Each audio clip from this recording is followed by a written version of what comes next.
ఏర్పాటు చేయబడిన లేఖన భాగము కీర్తనల గ్రంథము 39వ అధ్యాయం. సంబడి రీడ్, అందరు తీయండి. Sam 39 verse 12. 39:12 వచనం. యెహోవా నా ప్రార్థన ఆలకించుము.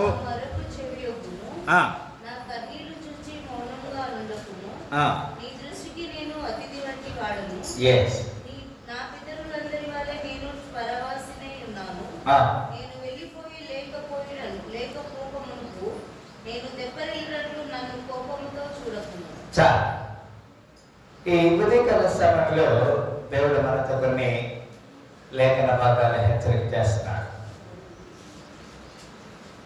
ఈ కీర్తన గ్రంథము 39వ అధ్యాయము 12వ వచనంలో మనం చూసినట్లయితే, యెహోవా నా ప్రార్థన ఆలకింపుము, నా మొరకు చెవియొగ్గుము, నా కన్నీళ్లు చూసి మౌనంగా ఉండకము. నేను నీ దృష్టికి అతిథి వంటి వాడను. నా పితరులందరి వలె నేను పరవాసినై ఉన్నాను. ఈ మాటలన్నీ అందరు చదవండి, అందరు చెప్పండి, నాతో చెప్పండి. యెహోవా నా ప్రార్థన ఆలకింపుము, నా మొరకు చెవియొగ్గుము, నా కన్నీళ్లు చూసి మౌనముగా ఉండకము. నీ దృష్టికి నేను అతిథి వంటి వాడను. రైట్, ఇక్కడ దేవుడి లేఖనాన్ని మనం చూసినట్లయితే పిల్లరా, ఇక్కడున్న ప్రతి వారికి ఏదైనా సరే ఒకటి జ్ఞాపకం వస్తే కన్నీళ్ళు వస్తూ ఉంటాయి. గతంలో జరిగినటువంటి ఏ విషయమైనా సరే మనసుకు రాగానే ఏమవుతుంది? కన్నీళ్ళు వస్తాయి. కన్నీళ్ళు ఎప్పుడు వస్తాయి? కన్నీళ్ళు ఎందుకు వస్తాయి? గతంలో జరిగినవి జ్ఞాపకం వచ్చినప్పుడు. నీ వ్యక్తిగత జీవితంలో, కుటుంబ జీవితంలో నీ బాధ్యత, నీ కన్నీటి ప్రార్థన చాలా ప్రాముఖ్యమైనది. ఎంతమంది నీ కుటుంబం కొరకు కన్నీరు కార్చి ప్రార్థన చేస్తున్నారు? ఇక్కడ ఉన్న వారిని ప్రశ్న అడుగుతున్నా. కన్నీటి ప్రార్థన చాలా ప్రాముఖ్యమైనది కదా. మనుషులు చూడాలని కాదు. Nobody cannot see. బైబిల్ గ్రంథం చెప్తుంది, నీ కన్నీటి దార ఒక చుక్కడ్డ దేవుని గుడ్డెలో ఉంటాయంట. దేవుని గుడ్డె అంటే దేవుని దగ్గర జ్ఞాపకార్థంగా చేరతాయి. ఎప్పుడు కన్నీరు వస్తుంది? పని సరే, ప్రశ్న అడుగుతున్నా. కుదుట పడని జబ్బు ఉన్నప్పుడు కదండి. ఇక నీకు కుదుట పడదు, నీ జబ్బు కుదుట పడదు, నీకు రోగము తగ్గిపోదు అని చెప్తే హిజ్కియా కన్నీరు విడిచి ప్రార్థన చేశాడు. ఇంకా మనకి మన పిల్లలు ఎవరైనా సరే ఆపదలో ఉన్నారంటే, ఉదాహరణకి దావీదు గురించి మనం చూసినప్పుడు, తనకు కలిగినటువంటి కుమారుడు చనిపోతాడు, జబ్బు పడ్డాడు, చనిపోతాడని తెలిసినప్పుడు ఏం చేశాడు? ఉపవాసం వంటి ప్రార్థన చేశాడు, కన్నీరు కార్చాడు. ఎవరు అతన్ని ఓదార్చలేకపోయారు. మూడవది, నీకు ఏదైనా సరే ప్రియం అనేది కోల్పోతే అప్పుడు నీకు కన్నీరు వస్తూ ఉంటారు. ఫర్ ఎగ్జాంపుల్, నీ దగ్గర ఏదైనా సరే ఒక వెండి బంగారం లేదా ఒక బండి ఎక్కడో పార్క్ చేసావు, లేదా నీ దగ్గర ఏదో వెండి బంగారం పోయింది, పర్స్ పోయింది, జీతం తీసుకొచ్చి జేబులో పెట్టుకున్నావు, బస్సులో పోయింది. ఏమవుతుంది అప్పుడు? నెల రోజులు కష్టపడి సంపాదించిన సంపాదన ఏమైంది? పోయింది. ఏమవుతుంది అప్పుడు? వెంటనే ఆ పోనీలు అనుకుంటావా? ఎవరు అనుకుంటారు? సరే పోనీలే, 15,000 కదా పోయిందిలే అనుకుంటావా? కన్నీరు కాలుస్తాం, నెలంతా ఏడుస్తాం. నెల రోజులు కష్టపడి చేస్తే ఇది ఎట్లా అయిపోయింది ఏందని బాధపడతా ఉంటాం, కన్నీళ్లు కాలుస్తాం. ఇప్పుడు దేవుడు కూడా ఒక ప్రశ్న అడుగుతున్నాడు పేరా, నా మొరకు చెవియొగ్గుము, నా కన్నీళ్లు చూసి మౌనముగా ఉండకము. దేవుడు ఎప్పుడు దానికి ఎవరైనా సరే కన్నీరు కాలుస్తుంటే వేరే వాళ్ళు, ఇప్పుడు నీ పక్కంటి వారు, నీ పొరుగు వారు సరే, నువ్వు కన్నీరు కాచి ఏడుస్తుంటే ఆ మంచిగా జరిగింది అనుకుంటారా ఎవరన్నా? అనుకోరు. మీ దగ్గరకు వచ్చి ఏం చేస్తున్నారు? ఓదారుస్తారు, ఆదరిస్తారు. సరేలేమ్మా, ఏదో జరిగిపోయింది కదా. ఇక్కడ దేవుని సన్నిధిలో దేవుడు కూడా మనల్ని ఆదరిస్తాడు కదా. నీవు కన్నీరు కార్చుకునే చూచితిని అంటాడు. మన దేవుని సన్నిధిలో కన్నీళ్లు విడవాలి. ఎవరెవరి కొరకు కన్నీళ్లు విడవాలి?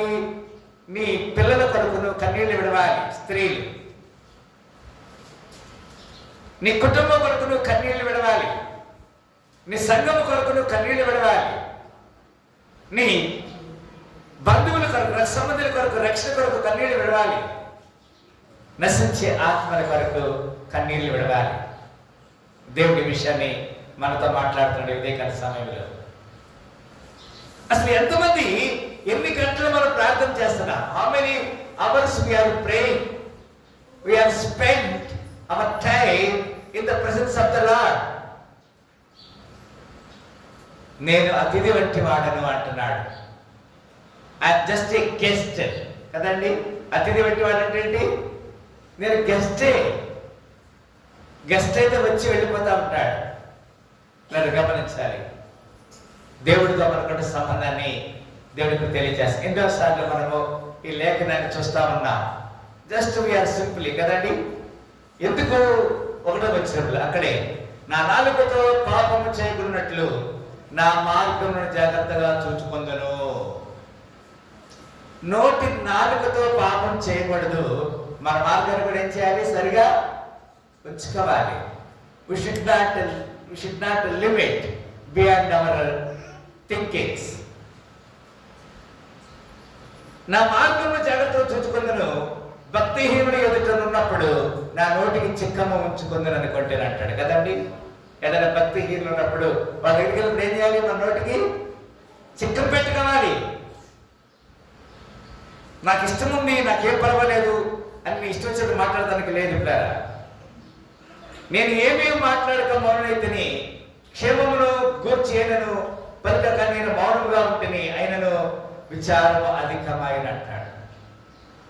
గతసార్లు మన ప్రవర్తన బట్టి నా గుండె నాలో మంట చుండెను, నేను ధ్యానించుండగా మంట పుట్టెను. అప్పుడు నేను ఈ మాట నా నోట పలికితిని, యెహోవా నా అంతం ఎట్లున్నది, నా దినముల ప్రమాణం ఎంతైనది నాకు తెలుపుము, నా ఆయువు ఎంత అల్పమైనదో నేను తెలుసుకొనగోరుచున్నా.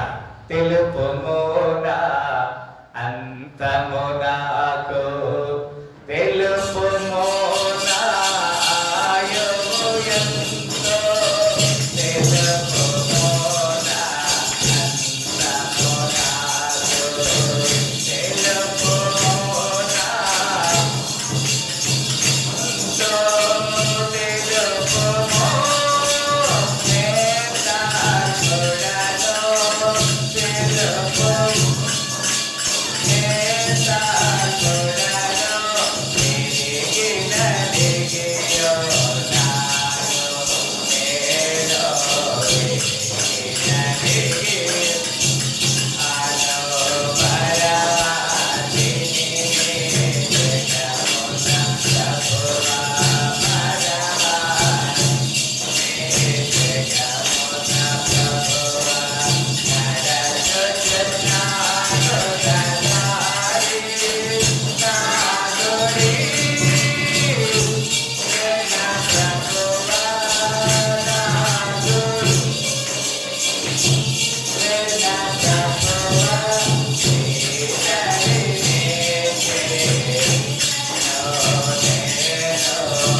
నా అంతము ఎట్లున్నది, నా దినముల ప్రమాణం ఎంతనేది నాకు తెలుపుము.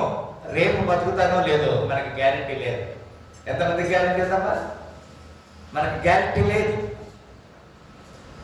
ఒక వ్యక్తి ఒక సామాను, ఒక వస్తువు అమ్మినప్పుడు 1 year వారంటీ గ్యారెంటీ అని చెప్తాడు కదమ్మా. ఒక చెప్పులు కొంటే 6 నెలలు గ్యారెంటీ అని చెప్తాడు. బట్టలు ఏదో కొన్నా కానీ సంవత్సరం వరకు గ్యారెంటీ అని చెప్తా ఉంటాడు. కానీ గ్యారెంటీ లేదు ఎవరికి? మనిషికే గ్యారెంటీ లేదు. We do not have any guarantee because our actions are always against the Lord. మన క్రియలు ఎల్లప్పుడూ దేవునికి వ్యతిరేకంగా ఉన్నాయి. లేదా చాలా జాగ్రత్తగా దేవుడు మనతో హెచ్చరిక చేస్తున్నాడు. నా దినముల పరిమాణం నీవు పెద్దలంతా చేసి ఉన్నామంటాడు కదా. నీ సన్నిధిని ఆయుష్ కాలం లేనట్లే ఉన్నది అంటాడు. పెద్దలంత అంటే ఒక వ్యక్తి అంటాడు కదా, బాల్యము, యవనము, కౌమారము, వృద్ధాప్యం. ఎన్ని ఎన్ని ఎన్ని ఎన్ని ఎంత పెద్దలంటే పెద్దలు చెప్తారమ్మా. దీన్ని ఏమంటారు? పెద్దలు అంటారు దీన్ని, అవునా? బాల్యము, యవనము, కౌమారము, ముసలి ప్రాయం, కథ బెత్తిడే మన జీవితం ఎంత అడుగు కదా. నేను చెప్తలేదు అక్కడ, నా దినముల పరిమాణం నీవు బెత్తిడంత చేసేదావు, నీ సన్నిధిని నా ఆయుష్ కాలం లేనట్టే ఉన్నది. ఎంత స్థిరుడైనను ప్రతి వాడుని కేవలము బట్టి ఊపిరిని పోలి ఉన్నాడు అంటాడు. ఊపిరి వంటి వాడే, మనుషులు బట్టి నీడ వంటి వారే తిరుగులాడుదురు. వారు తొందరపడుటకు గాలికే గల, వారు ధనము కూర్చుకుందరు కానీ అది ఎవరికి చేజుక్కునో వారికి తెలియదు. లేదా ఈ లోకంలో నిజమే, దేవుని గణపరచడానికి when our turn comes we must glorify to the Lord. దేవుని గణపరచడానికి దేవుడు మనకు ఒక అవకాశం ఇస్తున్నాడు. ఇక చక్రమ మనుషులు వట్టి నీడ వంటి వారై ఉన్న తిరుగులాడుతారు. వారు తొందరపడ్డ గాలికే కదా, వారు ధర్మ కూర్చుకుందరు కానీ అది ఎవరికి చేజుక్కునో. అది అందుకే మాట చెప్పారు కదండి, కొన్నిసార్లు మరి మన మన సంపాదన నీళ్ల పాలవుతుంది. మనము we are not getting into proper success. Bible గ్రంథం చెప్తుంది, నీవు దుప్పటి వేసుకున్నాను చలి ఆగుకున్నది, ఆహారం తిన్నాను ఏమనట్లేదంట, కడుపుకి తృప్తి కలగటం లేదంటాడు. మనము దేవునికి వ్యతిరేకమైన స్థితిలో ఉన్నాము కాబట్టి, ప్రభువా నేను దేవుని కొరకు కనిపెట్టుకుందును, నిన్నే నేను నమ్ముకుని నన్ను ఏడవచ్చు కదమ్మా. చక్ర మాట చెప్పాడు, నా అతిక్రమం నుండి నన్ను విడిపించినకు నీచులకు నన్ను నిందాస్పదంగా చేసుకున్నాను. దాన్ని చేసినది నీవే కనుక నోరు తర్వాత నేను మౌనుడైతేనే. నీవు పంపిన తెగులు నా మీద నుండి తొలగింపము, నీ చేతి దెబ్బ వలన నేను క్షీణించుచున్నాను. దేవుడు ప్రతి వారికి ఒక బాధ పెడతాడు, ఒక ముళ్ళు పెడతాడు. పౌలు గారు అంటాడు, నాకు ఆ ముళ్ళు మేలు అని అంటాడు. It is good I have a trouble, నాకు ఒక ముళ్ళు ఉండటం మేలు అని చెప్తున్నాడు. ఎంతమందికి ఉన్న వారికి ముళ్ళు ఉండటం మేలు అవుతుందో చెప్పండి అమ్మా. ముళ్ళు ఉండటం మేలు, ఒక బాధ. ముళ్ళు అంటే ఏంటి? ఒక బాధ, ఒక సమస్య.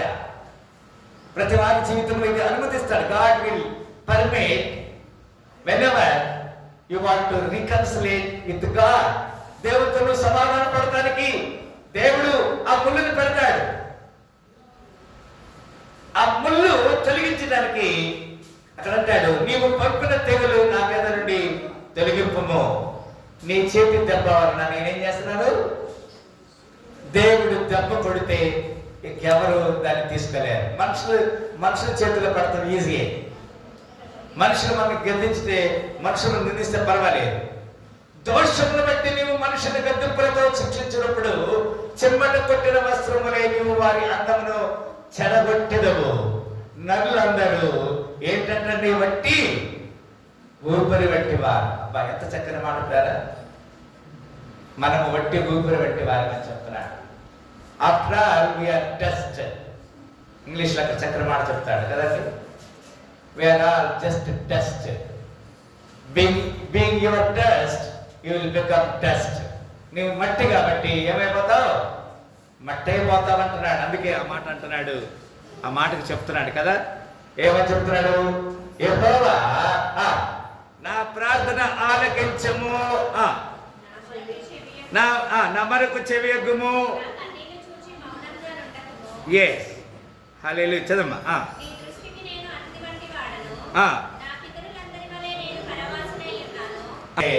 అందుకే యెహోవా నా ప్రార్థన ఆలకింపము, నా మరకు చెవియొగ్గుము, నా కన్నీళ్లు చూసి మౌనంగా ఉండకము. ఎందుకు మౌనంగా ఉంటాడు దేవుడు? God never keep quiet.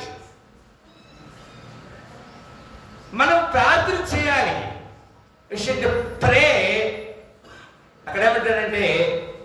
my prayer, O Lord, and give ear unto my cry. Hold not thy peace at my tears. కన్నీరు కార్చుకు చూస్తున్నాడు. కన్నీరు కార్చాలి. దావీదు అటువంటి భక్తుడంట, అతను ప్రార్థన చేస్తున్నప్పుడు కన్నీరు కారిస్తే పడక ఏమైపోయిందంట, పడక కొట్టుకుపోయిందని చెప్తున్నాడు. లేదా మనం చాలా జాగ్రత్తగా జ్ఞాపకం చేసుకోవాలి. మన కన్నీళ్లు కాచుట దేవుడు చూస్తున్నాడు. నీ జీవితాన్ని సరి చేసుకోవడానికి, నా జీవితాన్ని సరి చేసుకోవడానికి దేవుడికి అవకాశం ఇస్తున్నాడు. 2 సమయాలు 16:12 ఈ విధంగా రాయబడింది. 2 సమయాలు 16:12 ఎవరన్నా అక్కడ త్వర చూడండి. 2-3 వచనాలు. యెహోవా నా శ్రమను లక్ష్య పెట్టునేమో, వాడు పలికిన శాపములకు బదులుగా యెహోవా నాకు మేలు చేయనేమో. గమనించాలి. Anybody curses, that is blessing for us. ఎవరైనా మన శాపం పెడితే అది మనకు బ్లెస్సింగ్ అవుతుందని చెప్తున్నాడు కదండి. యెహోవా నా శ్రమను లక్ష్య పెట్టినేమో, వాడు పలికిన శాపములకు బదులుగా యెహోవా నాకు మేలు చేయనేమో అంటాడు. జోబ్ 16:20, యోబు గ్రంథము 16:20 త్వరగా చూడండి. నా స్నేహితులు నన్ను ఎగతాళి చేయుచున్నారు, నరుని విషయమై ఒకడు దేవునితో వ్యాజ్యమాడవలనని అంటాడు. ఇక్కడ మన నెలవరులు, మన స్నేహితులు మనకేం చేస్తున్నారు? ఎగతాళి చేస్తున్నారు అని చెప్తున్నాడు. మనం చాలా జాగ్రత్తగా, మన స్నేహితులు కొన్నిసార్లు మనకి they are making us fools కదా. My friends call me but mine eyes pouring out tear unto God. ఎవరైనా సరే మనకి హాని చేసినప్పుడు, బాధ కలిగించినప్పుడు కన్నీటితో ఏం చేయాలి? దుఃఖం వస్తూ ఉంటుంది. ప్రార్థన చేయాలి దేవునికి. కీర్తనలు 102:1 వచనం. కీర్తనల గ్రంథము 102 అధ్యాయము 1 వచనం. యెహోవా నా ప్రార్థన ఆలకింపుము, నా మొరను యొద్దకు చేరనిమ్ము. Let hear my prayer. నా ప్రార్థన ఆలకించు. అసలు ప్రార్థన చేయకపోతే ఇంకేముంది అక్కడ? క్రైస్తవ జీవితము ఒక గాలిపటము ఆకాశంలో ఎగురుతుందంటే దాని కనెక్షన్ ఎక్కడుంది? ఒక మనిషి చేతులు దారము. నీ ప్రార్థన జీవితము దారం ఉంది, దేవుడితో నీ కనెక్షన్ ఉంది. కనెక్షన్ లేకపోతే ఆ గాలిపటం అక్కడ ఎగురుతుందా? ఎక్కడికి వెళ్ళిపోతుందో? ఏ క్షణమందైనా, ఏ దినమందైనా రాలిపోతుంది నేస్తమా, మాడిపోతుంది, రాలిపోతుంది,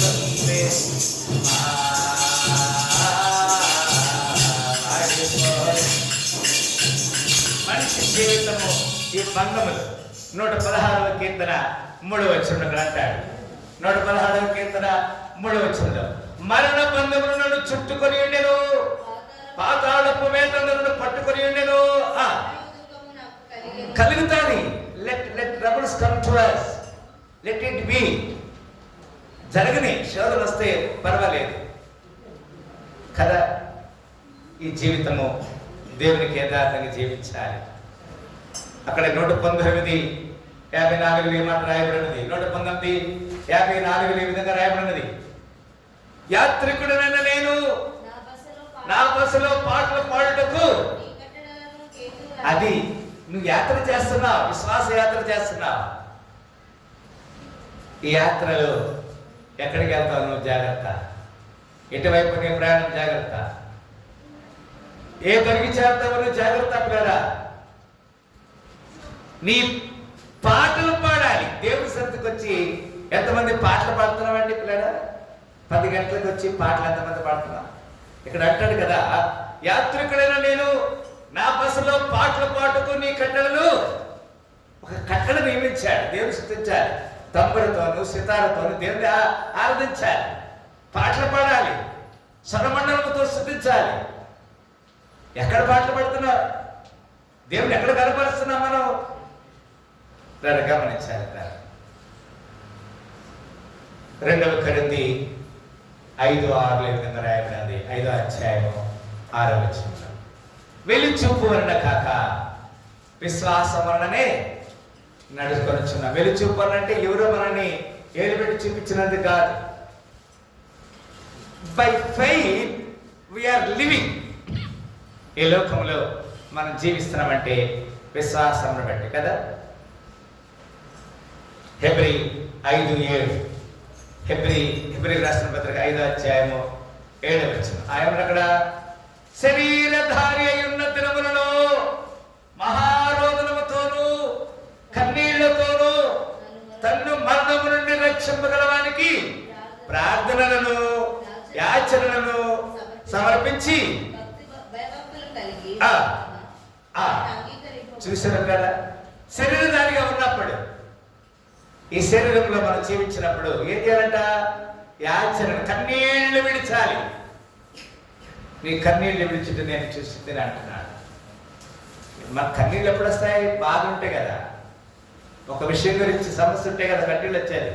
ఇంతకు మీరే చెప్పారు, ఏదైనా ఒక విషయం ఉంటే కన్నీళ్లు వస్తాయి. కన్నీళ్లు లేని జీవితము అది ఫలభరితం కాదు కదా.